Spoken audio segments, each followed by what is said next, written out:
On this day, this American holiday, we are celebrating the rights of free, laboring men and women.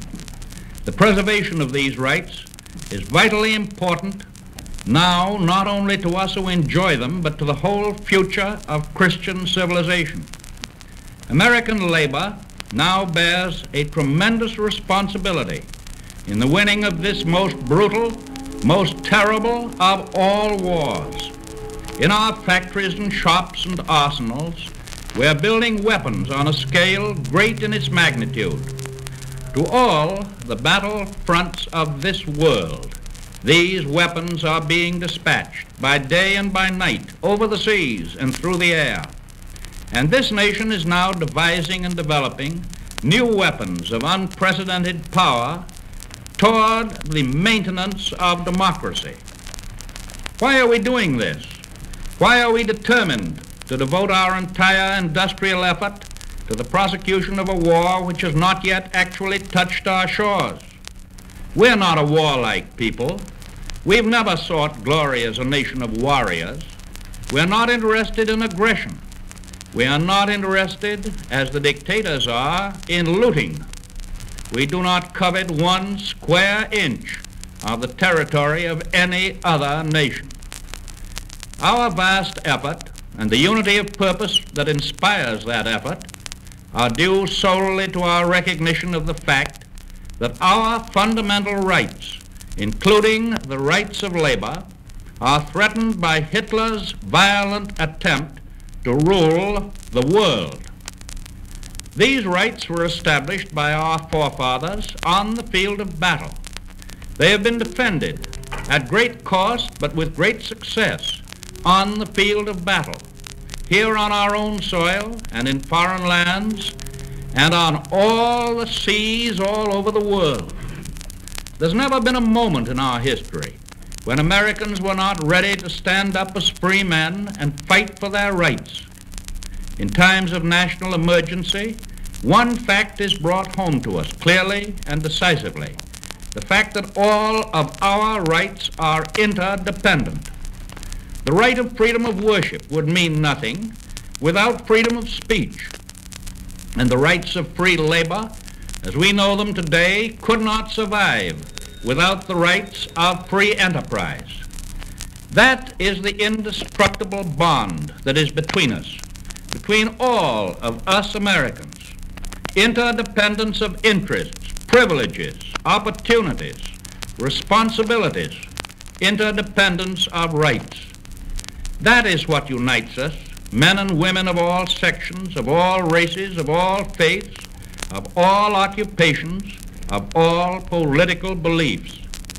That is why we have been able to defy and frustrate the enemies who believed that they could divide us and conquer us from within.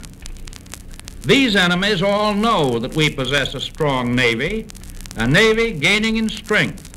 They know that that Navy, as long as the navies of the British Empire and the Netherlands and Norway and Russia exist, can together guarantee the freedom of the seas.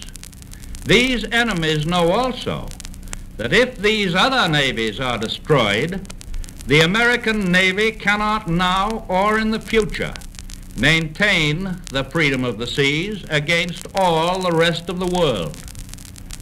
These enemies know that our Army is increasing daily in its all-round strength. These enemies know that today the chief American fighters in the battles now raging are those engaged in American industry, employers and employees alike. These enemies know that the cost of American production in the past year has shown enormous gains, and that the product of these industries is moving to the battlefronts against Hitlerism in increasing volume each day.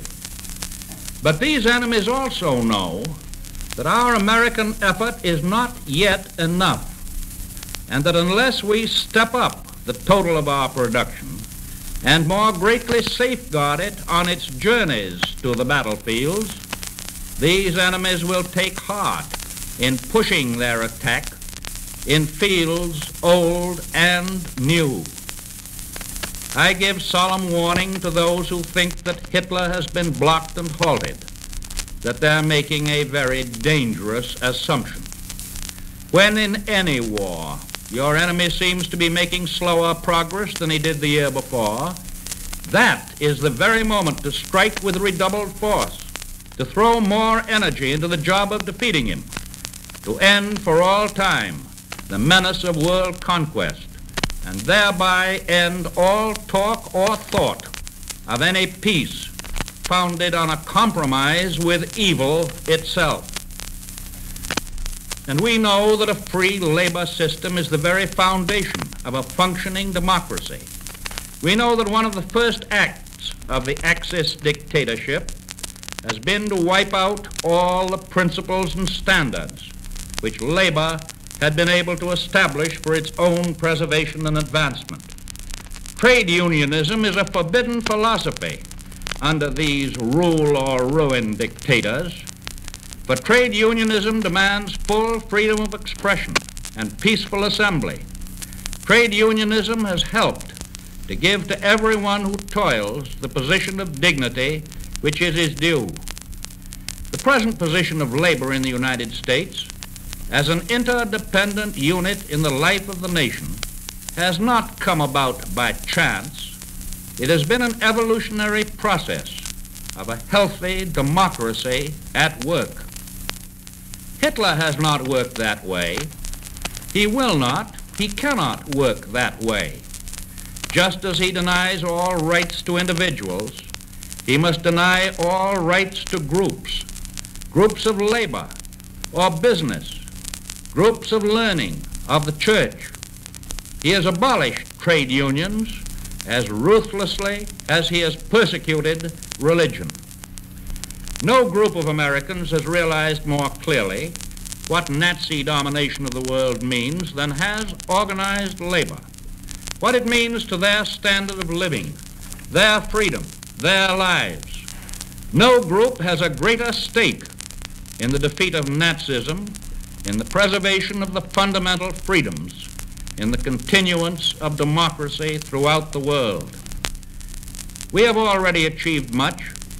It is imperative that we achieve infinitely more. The single-mindedness and sacrifice with which we jointly dedicate ourselves to the production of the weapons of freedom will determine in no small part the length of the ordeal through which humanity must pass. We cannot hesitate. We cannot equivocate in the great task before us. The defense of America's freedom must take precedence over every private aim and over every private interest. Yes, we are engaged on a grim and perilous task. Forces of insane violence have been let loose by Hitler upon this earth. We must do our full part in conquering them.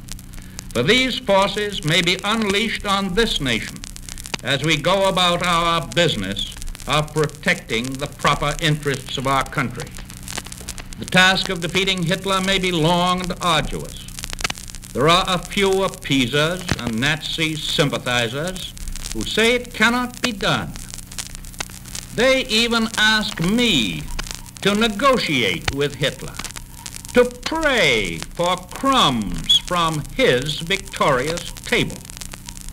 They do in fact ask me to become the modern Benedict Arnold and betray all that I hold dear. My devotion to our freedom, to our churches, to our country. This course I have rejected. I reject it again.